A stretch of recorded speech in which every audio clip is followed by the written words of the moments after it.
Check yeah yeah well done Srimannarayana well done. ఓడిపోయి గెలవడం అంటే ఇదేనేమో. ఏం చేస్తున్నా అపోనెంట్ ఉంటేనే కిక్. నేను ఆడచ్చా?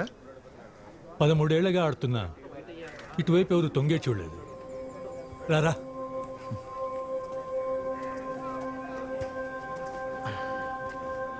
ఎక్కడ మొదలు పెట్టాలి? జైలు 4 గోడల్లాగా ఈ 4 అంచుల మధ్యలో రణరంగం జరుగుతుంది. ఇదేనుగు, దీని దారి రహదారి, అడ్డొస్తే తొక్కేస్తుంది. దీనికి ఎదురెళ్ళాలంటే దమ్ము కావాలి.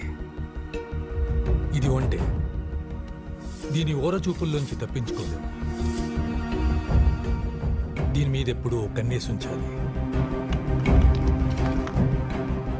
ఇది గుర్రం, కళ్ళెం ఎప్పుడు వేయాలో ఎప్పుడు వదలాలో తెలియాలి. ఇది మంత్రి, బుద్ధి జ్ఞానం ఓపిక వ్యూహంతో అడిగేస్తాడు. బోర్డు మొత్తంలో చాలా బలవంతుడు, వెరీ పవర్ఫుల్. త్యాగానికి మారుపేరే సిపాయి. అడుగు ముందుకు వేయడమే తప్ప వెనక్కి వేయడం తెలియదు. చిన్నగా ఉన్నాడని చిన్న చూపు చూడకు, ఆదమరుస్తే రూపమే మారిపోతుంది. 2 రాజ్యాల బలం బలగం ఒకటే, తేడా ఆడేవాడి బుద్ధిలో మాత్రమే ఉంటుంది. నోరు తెరిచేది ఒక్కసారి, రాజును చుట్టుముట్టి చెక్ చెప్పినప్పుడు మాత్రమే. రాజు గురించి చెప్పలేదు? రాజు చేసేదేం లేదు, సింహాసనం మీద కూర్చొని చూస్తూ ఉంటాడు. గడపదాకా ఆపదొస్తే తప్ప రంగంలోకి దిగడు.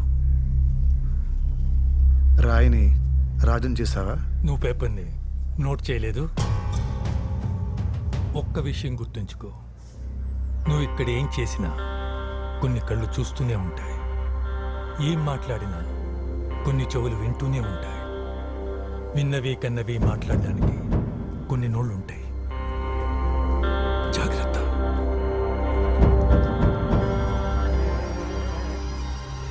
సిగరెట్ లెక్క చేస్తున్నారు కొడుకులు. నీ చేతిలో చిట్టీలు ఎవరు పెడుతున్నారో నాకు తెలుసు. ఎవర్రా? ఆదిత్య. సిగరెట్ ఉందా? ఆట గెలువు ఇస్తాను. ఓ ఒక్కసారి తప్పు చేస్తే ఎలా సర్దిద్దుకోలేను. ఓసారి అడుగు వేస్తే మళ్ళీ వెనక్కి తీసుకోలేం. వేసే ప్రతి అడుగు ఆచి తూచి వేయాలి. ఒంటరితనం ఆలోచించనివ్వట్లేదు. అయినా ఒక్కొక్కడు 10-20 ఏళ్ళు ఎలా ఉంటున్నారు? నాకు పిచ్చెక్కిపోతుంది. అది మనిషిని బట్టి ఉంటుంది. ఒంటరితనానికి ఏకాంతానికి తేడా ఉంది. ఒంటరితనంలో ఆలోచనలు పిచ్చెక్కిస్తాయి. ఆ ఆలోచనలకే పదును పెడితే ఏకాంతం అవుతుంది. ఏకాంతంలో ఈ గోడలు ఊచలు అన్నీ మాయమవుతాయి. చరిత్రలో చాలామంది గొప్ప గొప్ప వాళ్ళు ఏకాంతంలోనే ప్రపంచాన్ని జయించారు. ఇంత తెలివైనోడివి ఇక్కడికి ఎలా వచ్చావు? ఆవేశంలో చేసిన పనికి 20 ఏళ్ల శిక్ష. అన్నేళ్ళు ఎలా ఉండగలుగుతావు? అమృత కోసం నా మనవరాలు. అది తప్ప నన్ను ఎవరూ పలకరించరు. దాన్ని చూస్తుంటే బ్రతకాలన్న ఆశ కలుగుతుంది. ముసలోడా, అమృతం చూస్తే నాకు ఆశ కలుగుతుంది. మరి ఒక్కసారి కలుపురా, రాత్రంతా పరేషాన్ చేస్తుంది. అరే ఆగో, డబ్బులు ఇస్తా.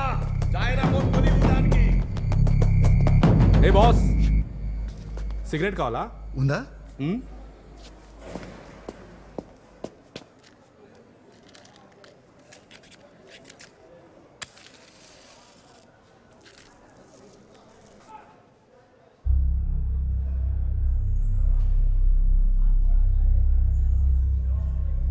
దమ్ము కొడితే ఊపిరిపోతుందంటారు. నాకు తిరిగి వచ్చినట్టుంది. Thanks boss.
ఎంత కావాలన్నా కొట్టుకొని రా, కానీ ఆ చీకటి కథలో మాత్రం పడేకండి రా.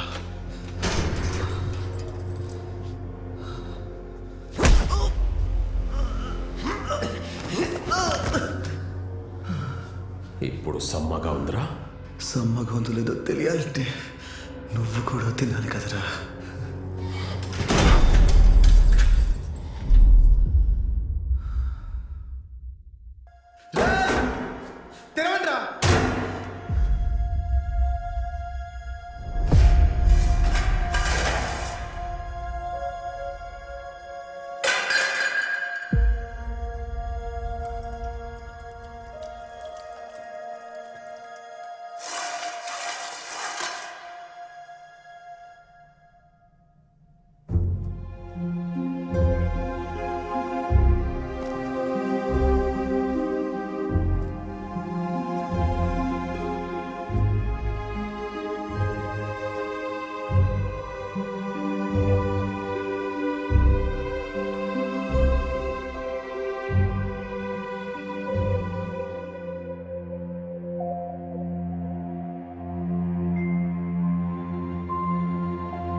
ఎదురులేని ఏనుగు, ఓరచూపు అంటే గంతులేసే గుర్రం, మనోబుద్ధి అహంకారం కలిగిన మంత్రి, ముందడుగు తప్ప వెనకడుగు తెలియని సైనికులు, రాజు అతని రాజ్యం. ఈ ఏకాంతంలో చీకటి గోడల మధ్య నా ఊహల్లో నాతో నేనే రణరంగం ఆడాను. చదరంగంతో ప్రేమలో పడ్డాను. బయటికి రారా.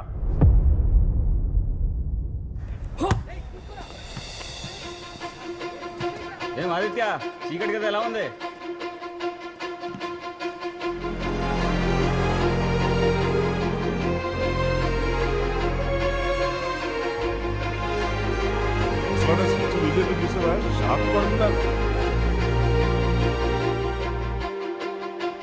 ఆడదామా? ఆదిత్య, గేమ్ ఆడదామా? సిగరెట్ కోసమా? తీసుకో. గెలిచి తీసుకుంటాను. రావి చెట్టు కింద కూర్చొని బుద్ధుడు జ్ఞానోదయం అయినట్టు చీకటి గదిలో కూర్చొని చిరునవ్వుతో బయటకు వచ్చేటేంటి ఈ రెండు గ్రహాలు?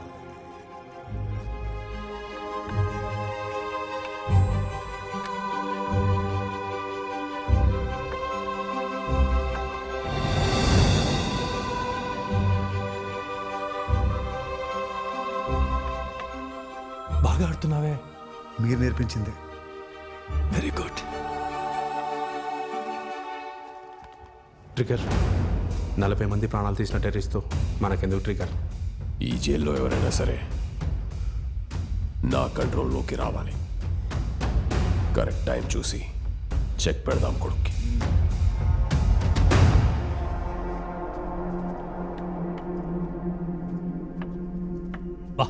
Good move.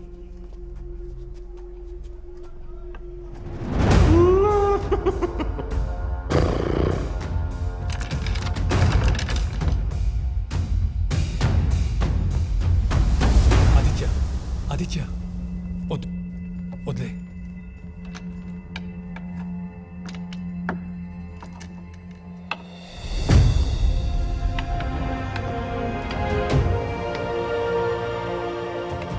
నువ్వే ఆడాలి. కరెక్ట్గానే పెట్టావా? ఎగ్జాక్ట్గా పెట్టాను. ఆడు.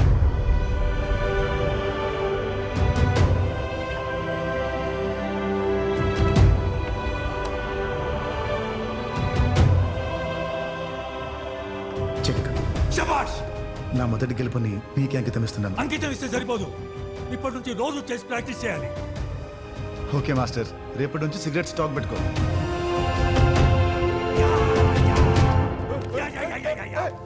ఇన్నేళ్ల నుంచి ఆదిత్య లాంటి ఆటగాన్ని నేను చూడలేదు. 13 ఏళ్లుగా బూజు పట్టి నీ బుర్రను గెలవటం పెద్ద గొప్పేం కాదు. నీకేం తెలుసురా? Aditya grand master. వాడు గ్రాండ్ మాస్టర్ కాదు, ஒரு శిక్ష పట్ట ఖైదీ. ఆ దేవుడి దయ వల్ల ఆదిత్య ఎలాగైనా సరే ఈ కేసు నుంచి బయటపడాలి. వెళ్ళంగానే సార్కి నమస్కారం పెట్టు. సరే అండి, ఆయన ఏం చెప్పినా ఊగొట్టు. అలాగే 30 సార్లు ఫోన్ చేశావు. ఏమంత కొంప మునిగిపోతుందని? నా గురించి తెలుసుకుంటారని. ఏం తెలుసుకోవాలి? 40 మంది చనిపోయారు. ఒక్కసారైనా వాళ్ళ గురించి ఆలోచించావా? లేదు. ఎందుకో తెలుసుకోవాలనుందా? చెప్పు. అబద్ధాన్ని నిజం చేసి నమ్మించేవాడిని ఇప్పుడు నిజాన్ని నమ్మించడం ఎంత కష్టమో తెలుస్తుంది.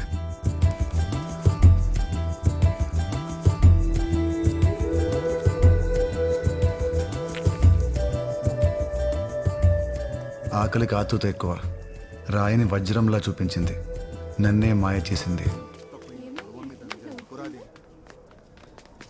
రేయ్, ఏం చేసావు? నేనేం చేయలేదండి. ఏం చేయకపోతే ఎందుకు దక్కున్నావు? చెప్తావా, పోలీసులను పిలవమంటావా? ఈ వజ్రం నాకు పొలంలో దొరికింది. దీన్ని నమ్మితే చాలా డబ్బులు వస్తాయంట. ఇది నా దగ్గర ఉందని కొంతమంది తెలుసుకొని లాక్కోవాలని చూశారు. ఏదో ఒకసారి చూడు. నువ్వు డబ్బులు ఇస్తే కానీ ఇవ్వను. ఈ 64 కళల్లో చోర కళ కూడా ఒకటి. నేను దొంగని కాదు, కళాకారుడిని. ఈ నకిలీ ప్రపంచంలో నిజాన్ని అబద్ధం చేయడం అతి సులువైన పని. క్రికెట్ టికెట్స్ అమ్మి లక్షలు దోచుకున్నారు. మోసపోయిన వాళ్ళందరూ క్రికెట్ బోర్డు ముందు ధర్నా చేస్తున్నారు.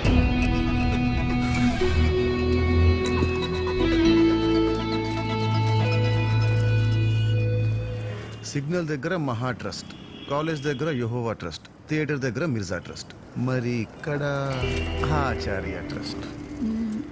వాడిప్పుడే నీకు 100 రూపాయలు ఇచ్చాడు. నీ ట్రస్ట్ గురించి చెప్పమంటావా? Hard work okay, smart work ఎక్కడ? Smart and good looking assistant కావాలి. నాతో పనిచేస్తావా?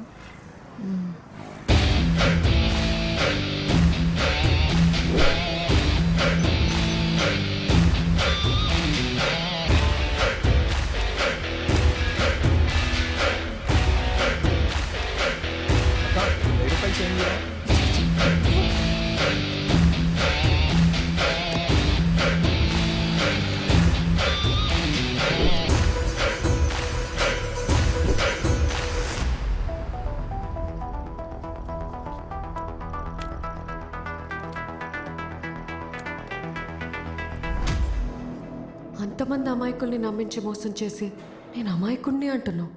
గతాన్ని చూసిన ప్రస్తుతాన్ని డిసైడ్ చేయకండి. నువ్వు గడిపిన ప్రతి క్షణం నీ ప్రస్తుతానికి కారణం. తప్పు చేయకుండా కొన్ని లక్షల క్షణాలు బ్రతికాను. తన పేరు యాత్ర.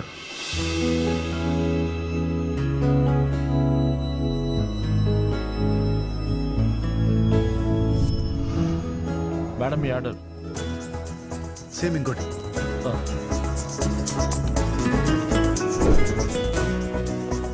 That's my order. ఆకలిస్తుందండి, ఇంకోటి ఆర్డర్ చేశాను.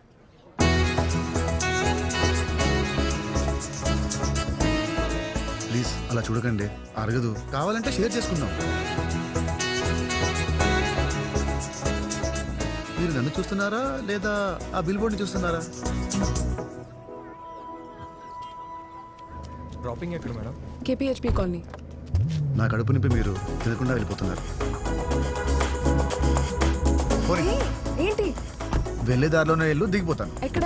భవ్యాస్ తులసివనం అపార్ట్మెంట్స్. ఇదిగో తినండి. అరే బాయ్, ఆంకి రోడ్ పే రకో, రేర్ వ్యూ పే నై. నా పేరు ఆర్య. మీరు? మౌనం చాలా ఇబ్బందిగా ఉందండి. ఏం మాట్లాడాలి? మీ గురించి చెప్పండి. ఏం చెప్పాలి?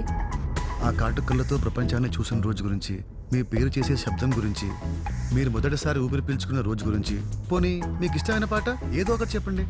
హద్దు మీరుతున్నారు. నేను ఎప్పుడూ హద్దులు వేసుకోలేదు. ఎందుకు చెప్పాలి? మీలాంటి ఇష్టాలను అమ్మాయిని వెతుక్కుంటాను. నేనుండేది ఇక్కడే, ఫ్లాట్ నంబర్ 1309. మీరెక్కడుంటే నాకేంటి? ఈ రూట్లో వెళ్ళిన ప్రతిసారి నన్ను గుర్తు చేసుకుంటారని. ఈ ప్రపంచంలో మీరు ఎక్కడున్నా మీ కాటుకళ్ళు మిమ్మల్ని నాకు గుర్తు చేస్తుంటాయి. బాయ్.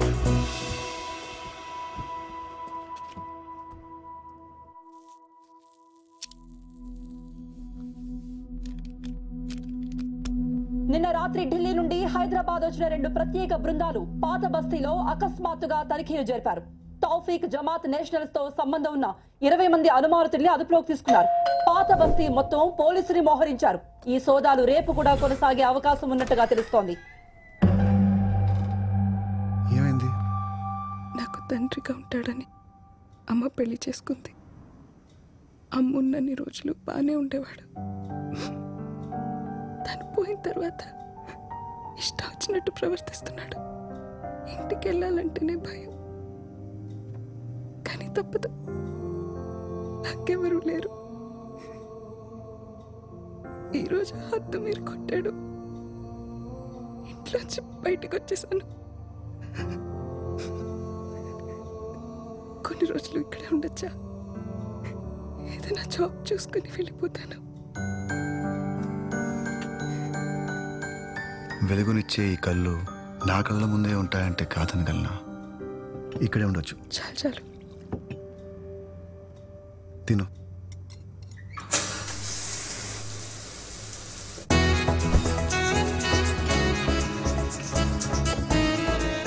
బయటికి వెళ్తున్నా, మీకు కావాల్సినవి కొనుక్కోండి.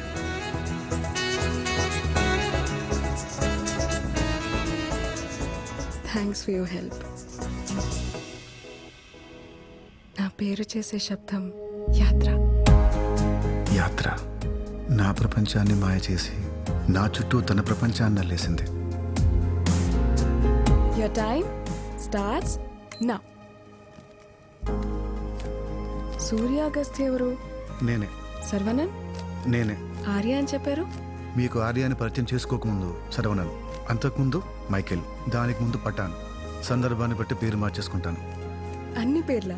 దేవుడు కూడా సందర్భాన్ని అవసరాన్ని బట్టి అవతారం మారుస్తాడు. నీ అసలు అవతారం ఏంటి? ఆదిత్య అవతారం. అయితే నేను ఆదిత్య అని పిలుస్తాను. పేర్లు మార్చే అంత లోక కళ్యాణం ఏం చేస్తున్నారు? అంత పెద్ద గొప్ప పనులేం చేయట్లేదు కానీ ఐఎమ్ అన్ ఆర్టిస్ట్. యాక్టరా? కళాకారుణ్ణి. చోర కళ 64 కళల్లో అతి పెద్ద కళ.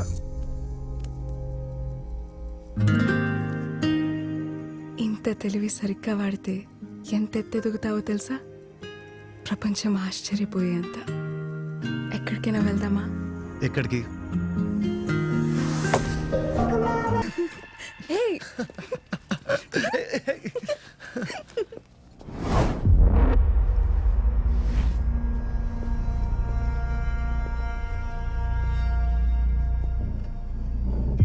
ఇక్కడ ఉండాల్సిన బాటిల్ ఇక్కడికి ఎలా వచ్చింది?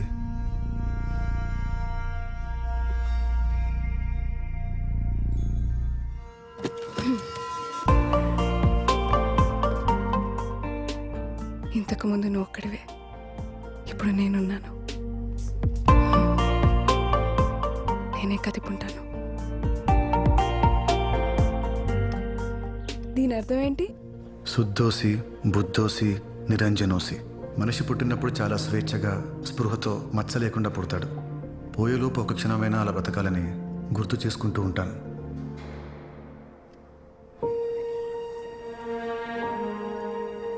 పెళ్లి చేసుకుందామా?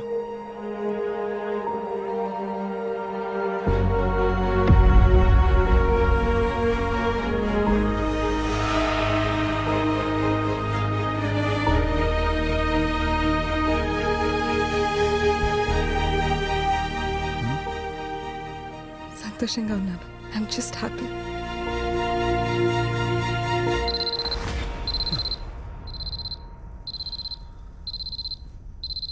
తన్ని చూడటం అదే చివరిసారి.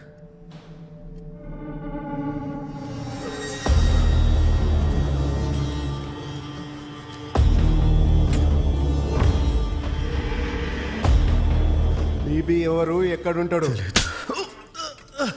తెలియకపోతే మరి నీ ల్యాప్టాప్ నుండి బీబీకి మెయిల్స్ ఎలా వెళ్ళాయి? నేను ఎలాంటి మెయిల్స్ పంపలేదు. నువ్వు పంపకపోతే ఇంకెవరు పంపారు? ఇన్ని క్రెడిట్ అండ్ డెబిట్ కార్డ్స్ ఎందుకున్నాయి? చిన్న వైట్ కాలర్ స్కామ్స్ చేస్తుంటాను, కానీ ఈ బాంబ్లెస్కి నాకు ఎలాంటి సంబంధం లేదు సార్. మెయిల్స్ పంపిన డేట్స్లో నేను యాత్రతో కేరళలో ఉన్నాను సార్. బీబీ ఎవర్రా? బీబీ ఎవర్రా? బీబీ ఎవడో నాకెవరు తెలియదు సార్. యాత్ర నువ్వు సృష్టించిన కల్పితం అని కోర్టు ఎన్ఐఏ నిర్ధారించారు. తను నిజమని ఒక ఎవిడెన్స్ లేదు. నేనెందుకు నమ్మాలి? నిజం కాబట్టి. నువ్వు నమ్మితే నిర్దోషులని ప్రూవ్ అవుతాను కాబట్టి. నమ్మితే నిర్దోషం అవ్వు. నువ్వు సృష్టించిన యాత్ర బతికొస్తే అవుతావు.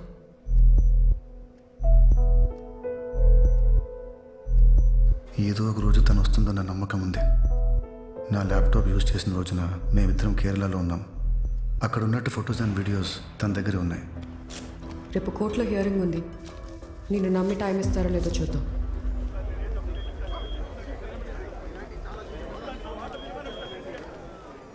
జడ్జ్ గారు ప్రొసీడింగ్స్లో ఉన్నారు. ఒక 1 hour వెయిట్ చేయాలి.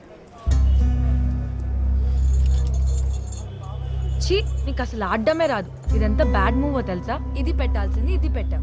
సర్లే ఆడు, చెక్ పెట్టి చూపిస్తా. సరేలే చూద్దాం, ఆడు. రే చిన్న, చెక్ పెడతావా? నీ ఒంటితో ఏనుగుని జంపు.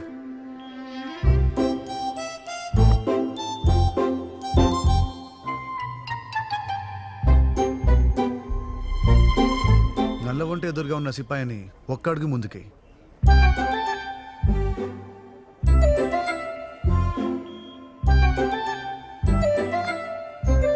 ఏనుగుని రాజు దగ్గర జరిపి చెక్ పెట్టు. చెక్ పెట్టు.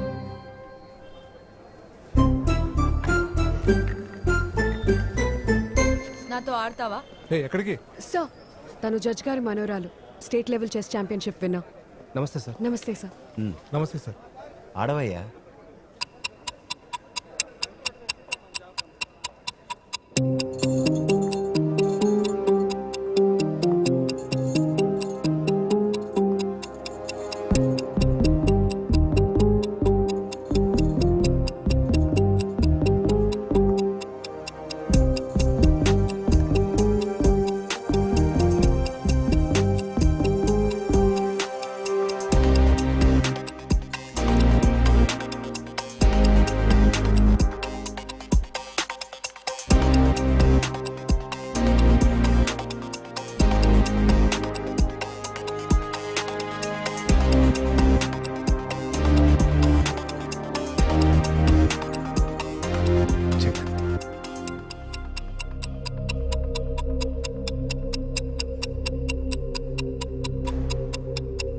I resign. ఓడిపోయి ఉండొచ్చుగా. నేను నటించి ఓడిపోతే మీ అమ్మాయి గెలుపు నటించాల్సి వస్తుంది సార్. ఆదిత్య, ఆదిత్య, ఆదిత్య. యాత్రని కోర్టు ముందు ప్రవేశపెట్టడానికి 6 నెలలు గడువిచ్చారు. తను వస్తుందన్న నమ్మకంతో ఎదురు చూడటం తప్ప ఏమీ చేయలేను.